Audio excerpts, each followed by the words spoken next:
Welcome everyone to class 11th history, chapter number 2, topic number 8 and 9. This is the third lecture of this chapter. There will be, I think, 2 or 3 lectures more, and this chapter will be considered as end. So continuing ahead, in the last lecture we understood how the development of writing happened. Now we are going to understand about the development of urbanization, specifically in the southern area. In this lecture we are going to understand about the development of urbanization specifically happened in the southern areas. Okay, so जैसा कि हम जानते हैं कि north के जो इलाके थे वो पार्शल लैंड्स थे, क्योंकि स्टेपी के ग्रासलैंड्स वहाँ पर मौजूद थे. जो साउथ के इलाके थे वो ज़्यादा डेवलप हुए because of the fertile land situated in between of Tigris and Euphrates river. दजला फरात रिवर्स के बीच में जो उपजाऊ मैदान था, तो वहाँ एग्रीकल्चर का डेवलपमेंट हुआ, प्लस वो समुद्र से ज़्यादा नज़दीक था, इसीलिए वहाँ पर अर्बनाइजेशन का डेवलपमेंट ज़्यादा पहले होता है in comparison to north area. ठीक है, तो साउथ का वो एरिया जिसे हम कहते थे आके. ठीक है, तो वहाँ पर सबसे शुरुआती जो सेटलमेंट्स हुए हैं वो आपके 5000 BCE से हुए हैं. जो पहले शुरुआती सेटलमेंट्स थे वो 5000 BCE के थे. तो वहाँ पर जो बाद में सेटलमेंट्स क्या शुरुआत में क्या एकदम से तो सिटी नहीं बनती, तो पहले क्या सेटलमेंट्स होते, फिर वो गांव बदलते, गांव से टाउनशिप्स होती है और फिर वो सिटीज़ में तब्दील होते हैं. तो दो तरीके से सिटीज़ वहाँ पर डेवलप हुई. एक तो पैरेलली वो सिटीज़ डेवलप हुई जो कि किसी मंदिर के आसपास लोगों के बस जाने से बनी, तो उन सिटीज़ को हम टेम्पल सिटीज़ बोलते हैं. इसके अलावा और कौन सी सिटीज़ बनी, तो ऐसे इलाके जहाँ पर ट्रेडिंग की एक्टिविटीज़ होती थी, ट्रेड टाउन्स थे, ट्रेड प्लेसेस थे, तो उनके आसपास लोगों के बस जाने से जो वो सिटीज़ बन गई, तो वो क्या कहलाएं, ट्रेड सिटीज़ कहलाएं. समझ में क्लियर हो गया. तो इसमें जब टेम्पल सिटीज़ के बारे में बात कर लेते हैं, तो देखिए टेम्पल सिटी जो थी वो माइग्रेटर्स थे. अब वहाँ पर जहाँ पर ये ट्रेड सिटीज़ थी, जैसे कि आपकी मारी समुद्र के किनारे, यहाँ कोई पहले से तो लोग रहते नहीं थे, तो यहाँ पर ट्रेडिंग होने लगी, तो दूर दूर से लोग रहने के लिए आए. पिछले लेक्चर को देखिएगा तो मैंने बताया था कि किस तरह से एक सिटी और उसकी अर्बन इकोनॉमी डेवलप होती है.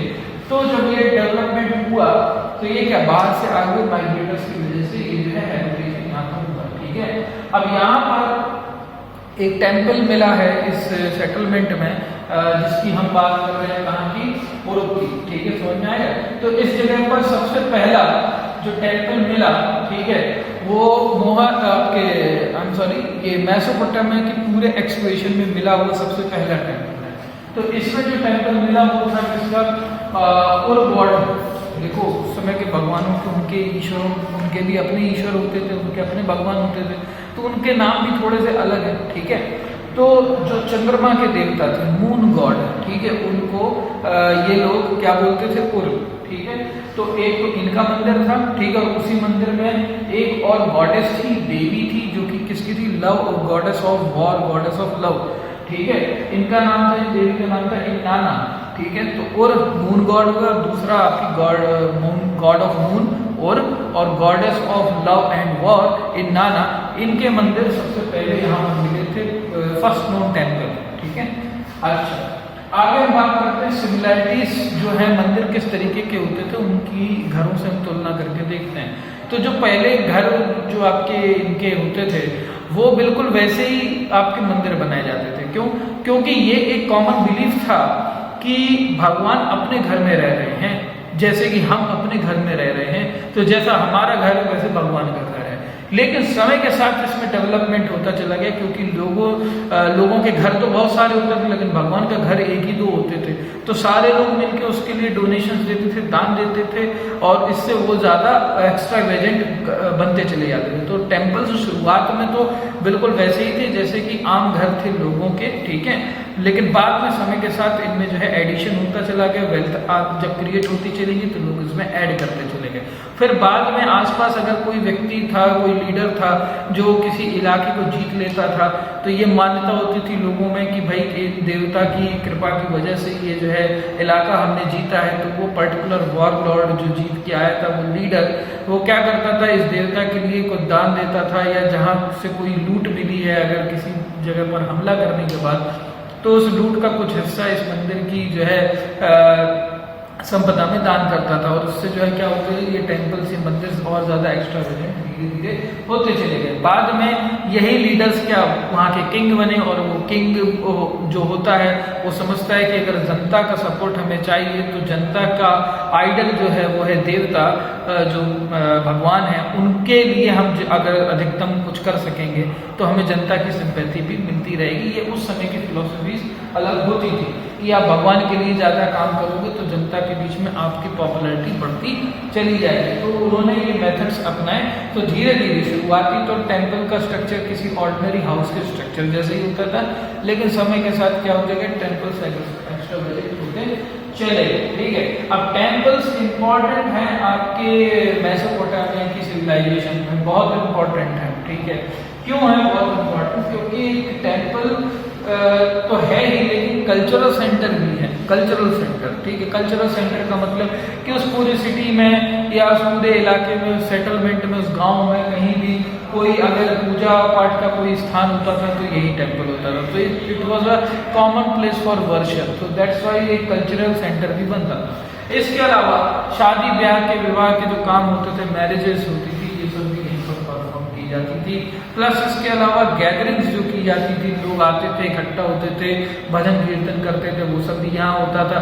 किसी मसले पर, इम्पोर्टेंट मसले पर डिबेट एंड डिस्कशन होना है कि वो क्या करना है, तो ये सब भी यहीं इन्हीं मंदिरों में किया जाता था। ठीक है, इसके अलावा गेट टुगेदर होता था, लोगों से आम जो भी बात, मेल जोल भी यहाँ पर किया जाता था। इसके अलावा कहीं पर कोई सलाह मशवरा करना है, किसी उस सिटी में कोई डेवलपमेंट का काम करना है, या किसी भी जगह पर अटैक करने जाना, तो उसके लिए किसी लीडर का चुनाव करना है, या कोई आर्मी बनानी, कुछ भी, कोई भी इस तरीके की कल्चरल एक्टिविटी है, उस सब का ये सेंटर होते थे, यही टेम्पल्स, यही मंदिर, सारे लोग जो है यहाँ पर मिलते जुलते थे। तो एक सेंटर है, ठीक है, सोसाइटी का। नेक्स्ट, इसके अलावा थोड़ा सा गांव के बारे में बात कर लेते हैं। तो फ्लड एंड ड्रॉट सिचुएशन जो थी उसके बारे में बात कर लेते हैं। तो देखो, होता ये था कि कोई भी नदी हो, कभी ना कभी तो फ्लड आएगा, कभी ना कभी ड्रॉट आएगा, कभी ना कभी उसमें बाढ़ आएगी, कभी ना कभी उसमें सूखा आएगा। ये नदी का सिंपल फंडा ही है, कभी ना कभी ऐसा होगा। तो जब यहाँ पर ऐसा ड्रॉट या फ्लड की सिचुएशन आती थी तो अक्सर होता यह था कि सेटलमेंट्स ऑफ विलेजेस दिखाई देता था कि लोगों ने अपने विलेजेस छोड़ दिए, कहीं और जाके अपने गांव बसा लिए। फ्लड कहीं ज़्यादा आ रहा है तो कहीं और बसने लग गए, ड्रॉट कहीं आ गया तो कहीं पानी के पास जाके बसने लग गए। तो रीशफलिंग, रीसेटलिंग ऑफ विलेजेस कई बार देखा जाता है। और इसके अलावा रिवर्स की वजह से कन्फ्लिक्ट भी सोसाइटी में कई बार देखे थे। तो कन्फ्लिक्ट ड्यू टू वाटर भी कई बार दिखाई देता था। कैसे कि जैसे नॉर्दर्न एरिया से, नॉर्थ वेस्टर्न एरिया से टिग्रिस और यूफ्रेटिस आ रही है, साउथ के इलाकों तक आ रही है। साउथ का इलाका डेजर्टिक है, नॉर्थ का इलाका ऊंचा है, स्टेपी ग्रासलैंड है, वहाँ उतना जो है सूखे की समस्या नहीं है। तो होता ये था, वहाँ पर पानी भी ज़्यादा होता था क्योंकि अपस्ट्रीम है, डाउनस्ट्रीम में ऑब्वियसली पानी कम होता था।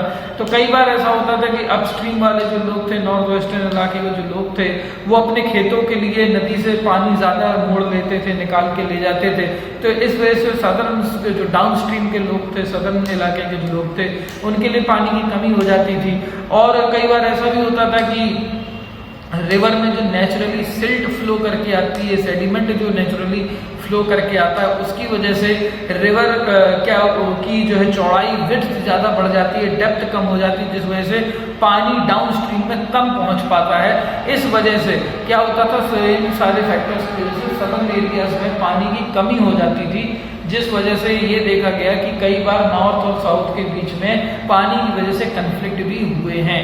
तो कन्फ्लिक्ट ड्यू टू वाटर होते रहे हैं, और इसकी वजह से कन्फ्लिक्ट्स बाद में वॉर में तब्दील हुए, लड़ाई झगड़े वॉर में बदल गई। और फिर क्या हुआ कि कुछ इलाकों, कुछ लोगों ने किसी दूसरे इलाके के लोगों पर अटैक कर दिया, हमला कर दिया।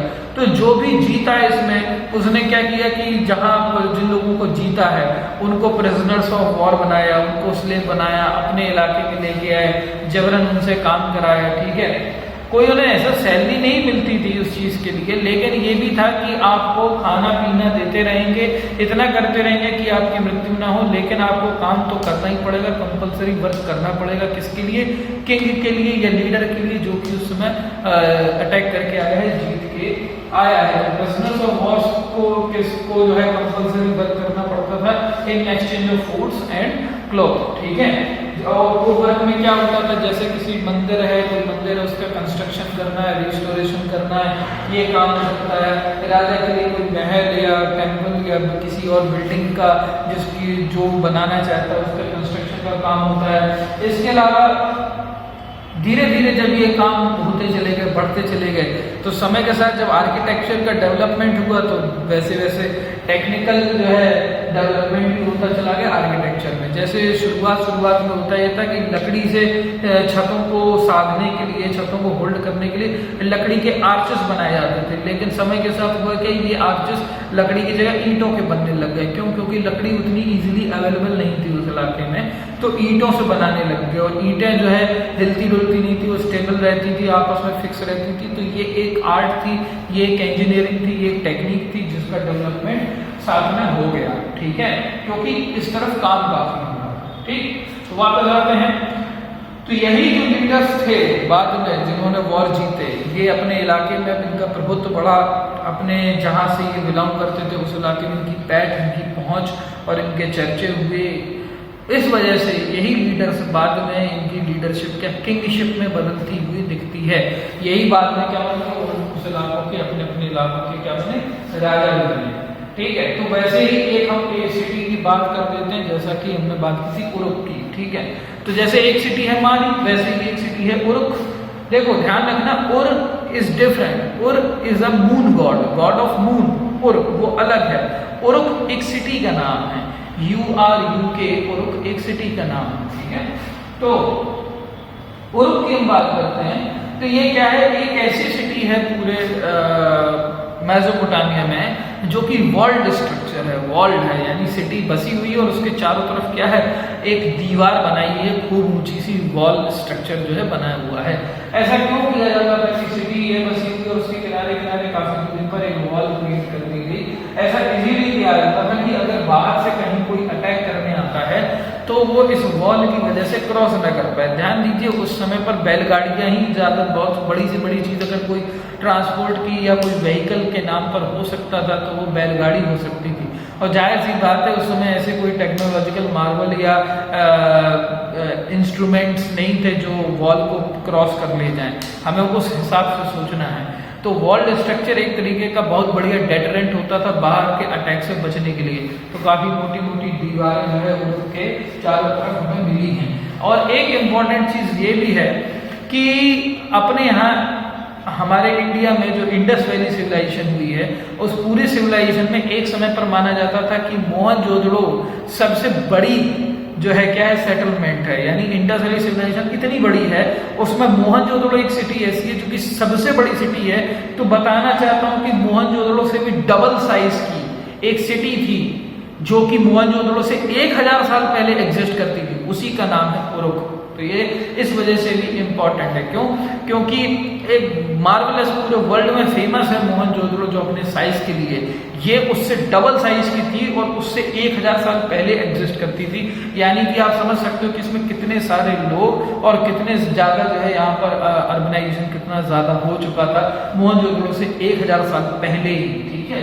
तो मोहनजोदड़ो से डबल साइज की थी, करीब 2800 BCE जब इंडस वैली सिविलाइजेशन की शुरुआत ही हो रही थी, उस समय ये अपनी पीक पर था, ठीक है। ये सिविलाइजेशन अपनी पीक पर थी, ठीक है। तो 400 हेक्टेयर की थी, ठीक है।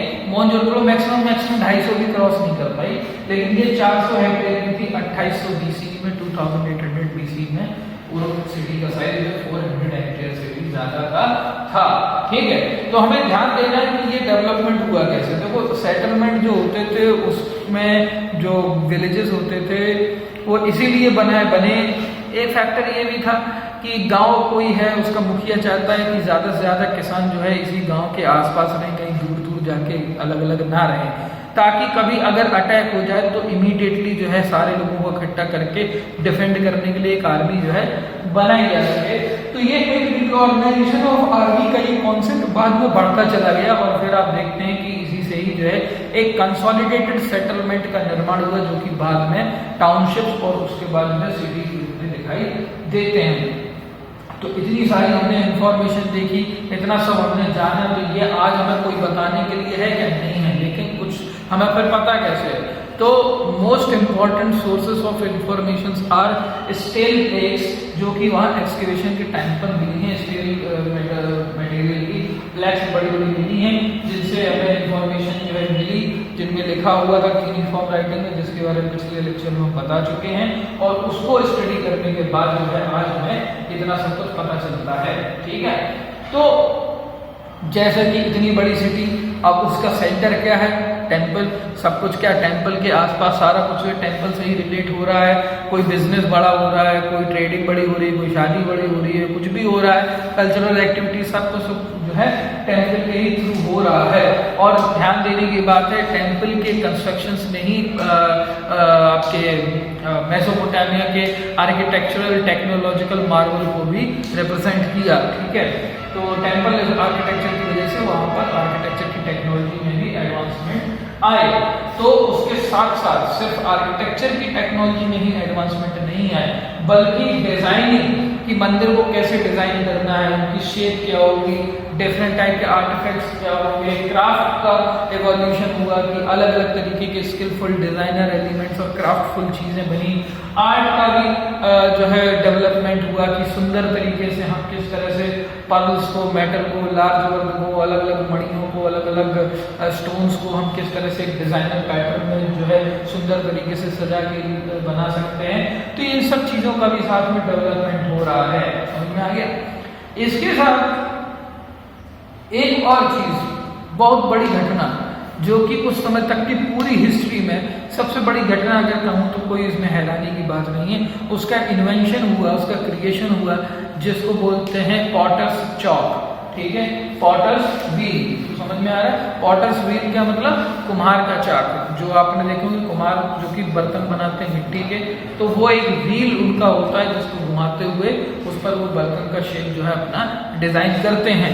तो ये सबसे पहले इसी जगह पर जो है क्रिएट हुआ था, और ये एक टेक्नोलॉजिकल मार्वल था उस समय पर। आज के समय से इसे कंपेयर मत करो, उस समय पर देखो। ठीक है, तो इससे हुआ क्या कि तमाम सारी चीजों को बनाने में, जैसे उस समय पर ज्यादातर चीजें मिट्टी के से ही बनती थी, तो उनके निर्माण में, उनके कंस्ट्रक्शन में, उनकी मैन्युफैक्चरिंग में जबरदस्त तरीके से तेजी देखी गई। बहुत स्पीड में जो है ये काम होने अब शुरू हो गए। Creation of potter wheels was the magnificent thing to happen. इसके अलावा एक और इम्पोर्टेंट चीज है स्टैम्प्स की। तो आज के समय में देखते हैं स्टैम्प्स को, मोहरों को। तो होता क्या है, ये एक सील ऑफ ऑथेंटिकेशन होता है। तो उस समय इन लोगों ने मोहरें भी बनाई थी, स्टैम्प्स भी बनाए थे, अलग अलग शेप में होती थी, स्क्वायर, रेक्टेंगुलर से लेकर सिलेंड्रिकल शेप तक में होती थी।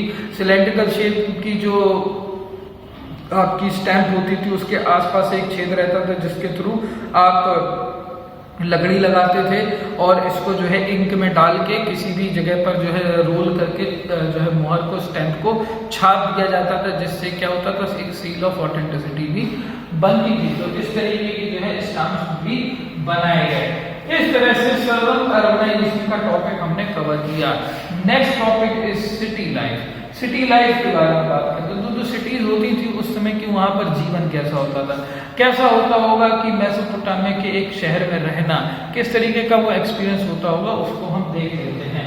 तो ये चीज एक एविडेंट है, हमें वहां पर मिली कब्र यानी कि जो ग्रेव्स हैं, जो बरियल पिट्स हैं, उनकी स्टडी करने से हमें पता चला कि स्पष्ट रूप से उस समय की मेसोपोटामिया की सोसाइटी में क्लासेस का डिवीजन था। क्लासेस थी, कुछ अमीर थे, उनका क्लास अलग था, कुछ गरीब थे, उनका क्लास अलग था। आज की समय में सोसाइटी में देखते हैं अमीरों की क्लास अलग है, गरीबों की क्लास अलग है। तो ये जो है मेसोपोटामिया में उस समय पर देखा गया। कैसे कि जो साधारण लोग थे वो अपने लोगों को ऐसे ही दफन कर देते थे, लेकिन जो अमीर लोग होते थे वो दफन करने के समय पर उनके साथ अपनी वेल्थ को एक्सप्रेस करते हुए बहुत सारी एक्स्ट्रा ऑर्डिनरी और एक्सपेंसिव चीज़ें भी साथ में दफन कर देते थे। विच मीन्स कि अगर आम आदमी इन चीज़ों को दफन नहीं कर रहे, दैट मीन्स कि they are expensive to gate.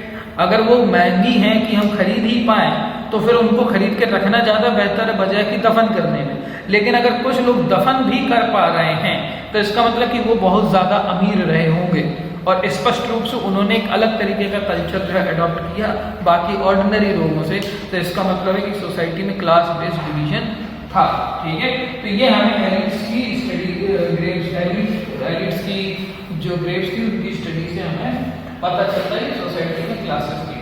इसके अलावा सोसाइटी, जैसे कि हम कहते हैं समाज का एक सबसे छोटा यूनिट होता है family. The family is the smallest unit of a society.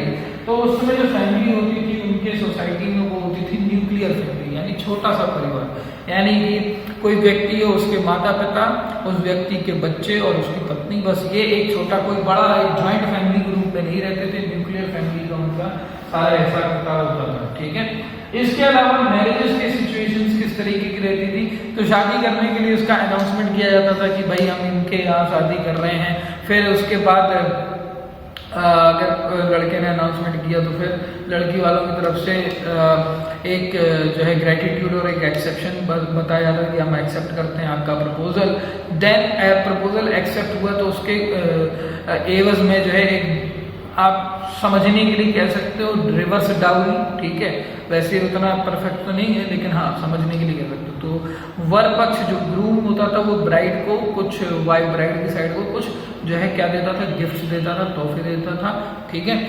फिर मंदिर में शादी होती थी और उसके बाद जो है दोनों ही groom side and bride side दोनों ही आपस में गिफ्ट्स का क्या करते थे, एक्सचेंज करते थे। देन इसके बाद होता ये था कि ब्राइड को उसकी मदर इन लॉ अपने घर लेके आती थी और ये सारी चीज़ें जो है चलती रहती थी। एक चीज़ यहाँ ध्यान रखनी कि प्रॉपर्टी के जो राइट्स होते थे उसमें किसी पिता की जो प्रॉपर्टी है उसमें हक उसके लड़कों को मिलता था, लड़कियों को नहीं मिलता था। ये चीज़ भी हमें जाननी ज़रूरी है। नेक्स्ट आगे बात करते हैं, तो ये जो सिटी है वो, ठीक है, ये it was the first city to be excavated in the whole Mesopotamia in the 1930s। Next, इसको एक्सकवेशन करने के बाद हमें ये पता चलता है कि इस सिटी को बनाने में किसी तरीके की पर्टिकुलर टाइप की सिटी प्लानिंग नहीं की गई है। ये आड़ी टेढ़ी कहीं भी तिरछी बनी हुई है। इंडस वैली में नेक्स्ट ईयर आप जब पढ़ेंगे तो आप देखेंगे कि ग्रिड पैटर्न में बहुत ही मैनेज्ड तरीके से सिटी को प्लान किया गया, जबकि इस मेसोपोटामिया की जो सिटीज है वो प्लान्ड नहीं होती थी। रोड्स जो है ज़िगज़ैग होती थी, किसी तरीके का कोई ड्रेनेज सिस्टम नहीं होता था। इसके बजाय जो भी ड्रेनेज होता था किसी घर का, वो उस घर के अंदर ही एक पिट बनाया जाता था, एक टैंक पिट बनाया जाता था, उसमें ही वो जो है गिराते रहते थे और वो नीचे जो है सूखता चला जाता था। इस तरह से जो होता था। और जो घर में जो भी कचरा होता था वो लोग वहाँ सीधे बाहर फेंक देते थे, उसको कोई डिस्पोज करने की प्रॉपर जो है व्यवस्था नहीं होती थी। तो इससे होता यह था कि सड़कें धीरे धीरे उस कचरे से भरती चली जाती थी और ऊंची होती चली जाती थी। और इसके लिए लोग अपने दरवाजों को भी ब्लॉक करके बनाते थे ताकि अगली बारिश में जो सड़क का कचरा और कीचड़ घर के अंदर ना आ जाए। इसके लिए थोड़ी गहरी जो ड्रेनेज होती थी उसको थोड़ा ऊंचा बना देते। तो इस तरीके का हिसाब किताब रहता था। इसके अलावा घर में किसी भी तरीके की विंडोज नहीं होती थी, तो भी जो रोशनी आती या जाती थी उसके लिए गेट्स ही होते थे, दरवाजे होते थे। किसी तरीके की विंडो जो है नहीं बनाते थे because of the reason of privacy. Next, इसके बाद बात करते हैं अंधविश्वासों की, ठीक है। तो उस सोसाइटी में बहुत सारे अंधविश्वास भी थे, ऐसे कि उन घरों के बाहर जब एक्सकवेशन किया गया तो तमाम तरीके की अलग अलग प्लेट्स और प्लेक्स लिखी रखी। जैसे कि आज के समय में देखते हैं कि आप किसी भी ट्रक को या किसी व्हीकल को देखोगे तो पीछे कुछ लिखा रहता है। ये सब एक अंधविश्वास माना जाता है। तो उस समय के घरों के बाहर भी इस तरीके की चीज़ें लिखी या टांगी जाती थी। और भी अलग अलग तरीके के अंधविश्वास प्रचलित थे, जैसे कि अगर किसी एक व्यक्ति का घर का गेट दूसरे व्यक्ति के घर के गेट के सामने खुल रहा है तो दोनों के लिए ये जो है बुरा है और कंगाली लेके आएगा, जबकि ऐसी चीजें थी नहीं थी। तो कहने का मतलब ये कि अंधविश्वास उसमें बहुत ज्यादा प्रचलित था, ठीक है। नेक्स्ट, एक लास्ट चीज इसमें ये बचती है कि जो सिटी के जितने भी नॉर्मल लोग होते थे, साधारण लोग होते थे, जनरल पब्लिक होती थी, उन सब के लिए एक कॉमन बरियल ग्राउंड, एक कॉमन कब्रिस्तान भी बना हुआ था। लोग उन्हें दफन कर देते थे, लेकिन कई बार ऐसा भी हुआ देखा गया है कि घरों के अंदर ही पिट बना के, ग्रेव बना के लोगों को दफन कर दिया जाता था आंगन में। ठीक है, ऐसा भी देखा गया है। तो इस तरह से हमने टॉपिक नंबर 8 और 9 कवर किया। अगर कहीं किसी को कोई डाउट हो तो व्हाट्सएप पर मुझे टेक्स्ट कीजिए, मैक्सिमम 24 आवर्स में आपकी क्वेरी रिजॉल्व कर दी जाएगी।